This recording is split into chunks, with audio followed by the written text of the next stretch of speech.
Yankees fans, buckle up, because what we're about to dive into is way more than just another player analysis or stat breakdown. We're standing right at the edge of what could be a major turning point for the New York Yankees. The outfield as we know it, it might look drastically different next season, and it all hinges on a single name, Cody Bellinger. Now, let's rewind a bit. Brian Cashman made a lot of moves this past offseason, but one of the most under-the-radar, shockingly brilliant ones was pulling off a trade that brought Cody Bellinger to the Bronx from Chicago Cubs. And get this, he basically got him for peanuts. The Yankees sent over Cody Poteet, who didn't even last with the Cubs, and got designated for assignment not long after. So, yeah, for all intents and purposes, Bellinger was a steal. And Bellinger? Man, he's been making the most of it. The former MVP came to New York with a chip on his shoulder and something to prove, and he's been delivering in a big way. He's batting .270 with 22 home runs and an OPS that's sitting strong at .816. His slugging percentage is pushing .490, and he's rocking an OPS plus of .123. Those are not just good numbers, they're legit. And they're especially impressive considering how much scrutiny follows a guy like Bellinger when he lands in a market like New York. Every swing, every strikeout, every home run, it's all magnified under the bright lights of Yankee Stadium. But he's handling it like a pro. He's not just surviving, he's thriving. Since the start of June, Bellinger's bat has been red hot. We're talking a slugging percentage over .520 and an OPS near .855. He's raised his average to .283 during that stretch and has become a crucial piece in this Yankees lineup. He's consistent, he's powerful, and he's brought an energy that the team desperately needed. And let's not ignore this.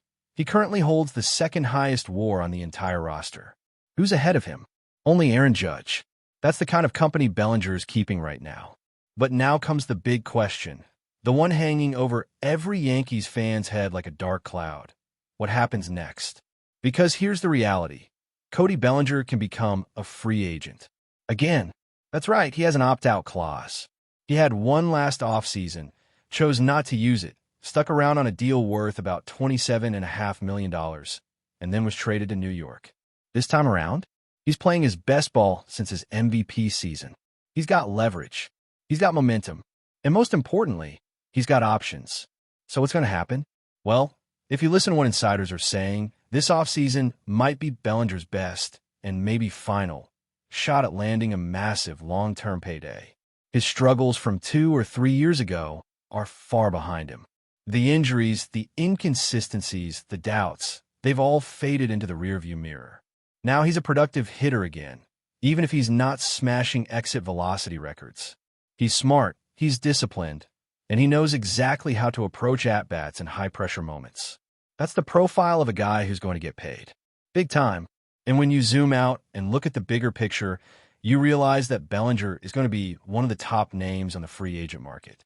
It's a solid class this year, especially among outfielders. Kyle Tucker is headlining that group, but Bellinger has carved out a unique spot for himself. He brings elite defense, positional flexibility, and that left-handed pop that teams always crave. On top of that, he's still just in his late 20s. He's not a past-his-prime veteran. He's right in the middle of his athletic peak. So the Yankees have to make a decision. Do they go all in and try to keep him? Or do they let him walk and roll the dice with younger, less proven talent? There's a lot to unpack there, because it's not just about Bellinger. It's about the whole outfield situation moving forward. Aaron Judge, of course, isn't going anywhere. He's the captain, the face of the franchise, and he'll be anchoring the outfield for years to come. Then you've got José Dominguez, the young phenom who's been turning heads ever since he stepped into the spotlight. Assuming he doesn't get traded, and we'll get to that in a minute, he's a lock for next year's outfield as well. That leaves one spot. Just one. And right now, it's between Cody Bellinger and Trent Grisham. Now, most folks around the organization believe Grisham's going to find a new home. He's set to hit free agency. And while he's a solid defender, his offensive inconsistencies might lead the Yankees to look elsewhere. But if Bellinger walks, that could open the door for Grisham to stick around a little longer, maybe even start in center field again. But then there's Spencer Jones. That's a wild card. He's been on the Yankees' radar for a while, and many believe he's ready to make the leap. So now you've got Judge Dominguez, Jones, and maybe Bellinger all fighting for 3 spots. That's a good problem to have, sure, but it still is a problem, because somebody's not going to fit. And this outfield shuffle is just one piece of the puzzle. If we're being honest, the Yankees' infield raises just as many questions, if not more. Let's start with first base. Ben Rice has looked promising, but his future role is still unclear. Is he going to be a full-time first baseman? Or does he go back behind the plate and become the catcher of the future? That decision also affects Austin Wells, who's still in the mix and trying to carve out a role of his own. Then there's shortstop. Anthony Volpe has been holding it down, but the Yankees have to ask themselves, are they ready to commit to him long-term? Or do they explore free agency and the trade market for an upgrade? That's not a small decision. That's a franchise-shifting call. Second base looks relatively stable with Jazz Chisholm, assuming they hold on to him. But third base? That's where things start to get murky again. Ryan McMahon is under contract and could return, but is he the long-term answer? Or just a placeholder while the Yankees figure out their next move? So many moving parts. So many unanswered questions. And through all of it, Bellinger's future hangs in the balance. Because let's be honest, the guy has done everything right since he arrived in New York. He's produced on the field, he's connected with fans, and he said all the right things. He's not talking about money. He's not publicly negotiating. He's focused on winning. And when you hear him talk about the team, it's clear he genuinely enjoys being part of this group. He recently said, "I really love the organization. It's extremely professional. I love the people in this locker room. I love playing with Judge. He's one of the best players on this earth, and he handles himself and everything really well. I love playing in Yankee Stadium. Everything here is great, and I've loved it." That's not just lip service. That's a guy who's buying in. But make no mistake, Bellinger's not naive. He knows this is a business. He's played this game long enough to understand how it works. And his agent? Yeah, it's Scott Boras. So you better believe every word, every soundbite, every public comment is calculated. Bellinger's positioning himself for the biggest contract possible, and you can't blame him. He's earned it. So here's the million-dollar question. Actually, let's be real, it's more like the $100 million question. Are the Yankees willing to pay up? Because that's what it's going to take. If they want to keep Bellinger in pinstripes, they're going to have to show him the money. And not just a decent offer. We're talking a long-term, high-value contract. He's not settling this time. Not after the year he's had. And there's more to it than just dollars. Bellinger wants to win. He's made that clear. He said it himself. He wants to play with guys who want to win. That's what motivates him. So it's not just about whether the Yankees can afford him. It's whether they can convince him that they're building a roster capable of contending, not just now, but for the next 5 to 7 years. And let's face it, there are reasons to be both optimistic and cautious about that. On the plus side, the Yankees still have a core of elite talent. Judge is in his prime. Garrett Cole should be back next year and will anchor the rotation. Max Fried, assuming that blister issue doesn't linger, adds serious firepower. Carlos Rodon is still in the mix. Will Warren has shown real promise. There's depth, there's upside. But on the other hand, the trade deadline was a mess. Flat out, the front office missed the mark. And there's still that lingering uncertainty about Aaron Boone, whether he's the right guy to lead this team, whether he can connect with his clubhouse and maximize the talent. Those are real questions, and Bellinger's going to be paying close attention to the answers. At the end of the day, Bellinger is going to do what's best for him, and rightfully so. If he gets a massive offer from another contender, he'd be crazy not to consider it. But if the Yankees show him that they're serious about winning, that they're committed to surrounding him with talent, and that they value what he brings, there's a real shot he stays. Let's keep this story rolling, because the situation surrounding Cody Bellinger and the Yankees only gets more complicated the deeper you go. This isn't just about a hot bat or a flashy glove anymore. This is a conversation about long-term identity, about strategy, about what kind of team the Yankees really want to be in the seasons ahead. And the decisions they make over the next few months could either solidify a winning core or throw them back into the uncertainty that's plagued this franchise for far too long. See, Bellinger's value goes way beyond the box score. Yeah, he's got the home runs, the slugging, the production, but he's also filled a leadership gap. He walks into that dugout every day with confidence. He plays loose. He plays free. And more importantly, he plays smart baseball. That's the kind of guy who lifts an entire lineup. He doesn't just hit in the middle of the order. He grounds the order. He makes pitchers work. He brings balance to a team that, at times, has been wildly streaky. And that's the thing the Yankees have to look at right now. They've built a roster full of talent, sure, but that talent has come in waves. You've got guys who can absolutely mash for a week straight and then disappear for 10 days. You've got defensive specialists who can't put together competitive at-bats when it matters most. You've got young guys who flash potential but still haven't figured out how to stay consistent. Bellinger, though, he's at steady heartbeat. He's the bridge between the veterans and the kids. And that role? It's not something you just replace overnight. Now, on the surface, it might seem like an easy decision. Pay the man. Lock him up. Keep him in pinstripes. But this is the Yankees we're talking about. Nothing is ever that straightforward. Because here's the reality. This team has a lot of financial commitments already. They're paying Aaron Judge. They're paying Garrett Cole. They're paying Carlos Rodon. They've got money tied up in Giancarlo Stanton's deal. And with young talent like José Dominguez and Spencer Jones knocking on the door, there's pressure internally to start letting that next generation take over. So even if the front office wants to pay Bellinger, there's a very real question about whether they're willing to go all in when they feel like they already have potential replacements in the pipeline.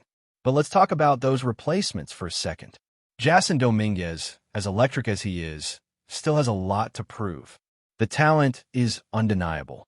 He's got speed, power, charisma, the whole package. But he's also young, and development isn't linear. Are you ready to trust your entire outfield future on a kid who's played just a handful of major league games? Spencer Jones is in a similar boat. He looks the part, sure. Big, athletic, raw potential. But he's untested. And the Yankees should know better than anyone. Potential doesn't always turn into production. That's what makes Bellinger so valuable. He is the production. You're not betting on a ceiling. You're not hoping he turns the corner. You're getting a guy who's been there, done that, and is doing it again right now. That's not a maybe. That's a sure thing. And in baseball, sure things are rare. So the question then becomes, what kind of message does it send if the Yankees let him walk? But before we continue, please remember to join our channel and give this video a like. Your support allows us to keep bringing you the latest news about the New York Yankees. Feel free to share your thoughts on the news in the comments. The baseball world woke up today to a shockwave that few could have predicted, and yet everyone is talking about it, as if it were an inevitable twist written in the stars. José Ramírez, the electric switch-hitting third baseman who has carried the Cleveland Guardians for nearly a decade, is now officially a New York Yankee.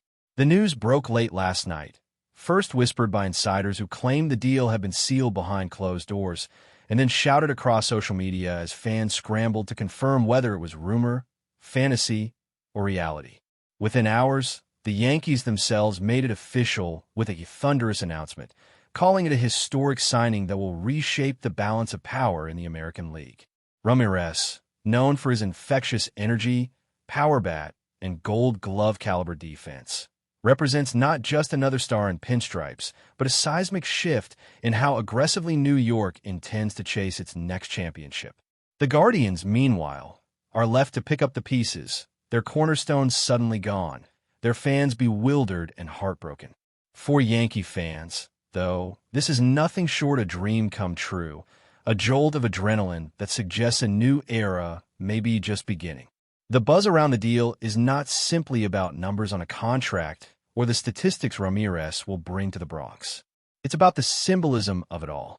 For years, the Yankees have been criticized for either being too conservative in their spending or relying too heavily on homegrown talent to carry them back to the top. Now, in swooping up one of the most dynamic players in the game, the front office has sent a loud message. The Yankees are once again willing to do whatever it takes to dominate. Imagine Ramirez batting alongside Aaron Judge, Giancarlo Stanton, and Anthony Rizzo. The sheer terror that lineup will instill in opposing pitchers is almost comical, and already fans are fantasizing about 10-run innings and postseason fireworks. Yet beyond the lineup card, Ramirez brings versatility and a fiery edge that could ignite the entire clubhouse. His ability to flip a game with one swing or dazzle with a defensive gem is exactly the sort of electricity the Yankees have been missing. In a city that craves legends, Ramirez may have just found the perfect stage to etch his name among the immortals of the game.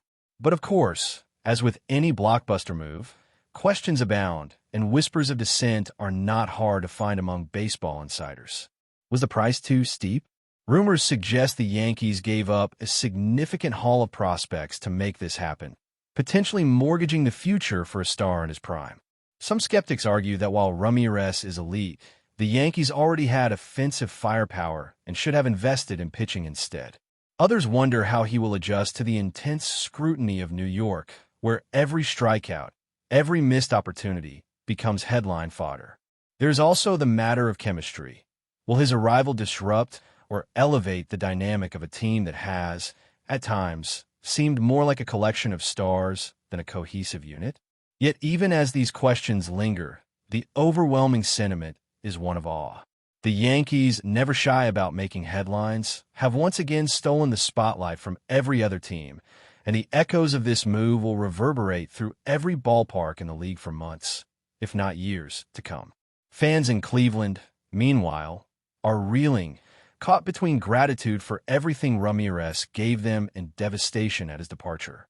For nearly 10 years, he was the face of the franchise, the player who stayed loyal when others departed, the star who could have been a career guardian. Many believe his bond with the city was unbreakable, a rare example of loyalty in an era dominated by contracts and negotiations. And yet, baseball is ultimately a business, and this business has left Clevelanders mourning the loss of their hero. Social media has been flooded with tributes, highlight reels, and emotional messages thanking him for the memories. Children who wore his jersey to school every day are now asking why their favorite player is gone. Bars across Cleveland buzz with anger and disbelief, while in New York, merchandise shops are already selling Ramirez shirts and hats. The contrast could not be sharper, and it underscores the dual nature of sports. One city's heartbreak is another's triumph. If anything, the deal illustrates how swiftly allegiances can be upended in the modern era of Major League Baseball. In the end, what this all means for the game itself is almost as compelling as the immediate headlines. A superstar has changed uniforms, and the ripple effect is enormous. Television ratings will spike, rivalries will intensify, and the postseason picture has already been redrawn in the minds of analysts and fans alike. The Yankees now look not just formidable, but frightening, and their clashes with traditional rivals, such as the Red Sox and Astros, promise to be must-watch spectacles. For Ramirez, the challenge is immense: to live up to the weight of pinstripes, to embrace the pressure that comes with Yankee Stadium, and to prove that he can be the missing piece to a championship puzzle that has eluded New York for over a decade. The whispers, the rumors, the late-night gasps of disbelief, all of it has converged into one undeniable truth. José Ramirez is a Yankee, and nothing in baseball will ever quite be the same. The Bronx has its new star, and the rest of the league must now scramble to respond. This, without question, is a moment that will echo through baseball history. That's it for this update. If you enjoyed the video and want to keep receiving exclusive news about the New York Yankees, please subscribe to our channel and give us a like. We always appreciate your comments and opinions. See you in the next video.